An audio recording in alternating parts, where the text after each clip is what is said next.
भारत के मकबूल तरीन reality show big boss के सीजन 13 से शोहरत हासिल करने वाली अदाकारा शहनाज गिल पर फिल्माया गया गाना सजना वे सजना अदाकारा के सिजलिंग हॉट डांस मूव्स की बदौलत मदाहों के दिलों पर राज कायम करने में कामयाब हो गया।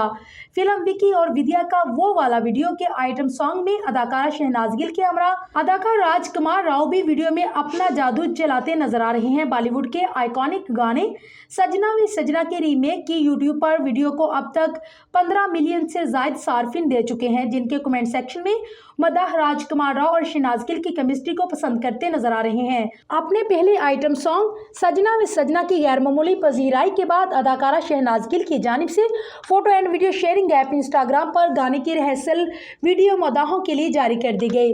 वीडियो में अदाकारा को सॉन्ग की म्यूजिक वीडियो की रिकॉर्ड से पहले अपने कोरियोग्राफर के साथ डांस प्रैक्टिस करते देखा जा सकता है। वीडियो के कैप्शन में अदाकारा शहनाज गिल ने गाने के बोल सजना वे सजना लिखकर मदाहों को रिकॉर्डिंग से पहले पेश आने वाले तमाम BTS मनाजर दिखाए। वीडियोस में शहनाज गिल को ब्लैक कलर के ट्रैक सूट में गाने के कोरियोग्राफर्स शाजिया सामजी और विवश भगत के हमरा डांस स्टूडियो में प्रैक्टिस करते देखा जा सकता है। BTS वीडियो को कमेंट सेक्शन में मदाह शहनाज गिल के बिग बॉस से लेकर बॉलीवुड फिल्म इंडस्ट्री के कामयाब सफर को याद करते नजर आ रहे हैं।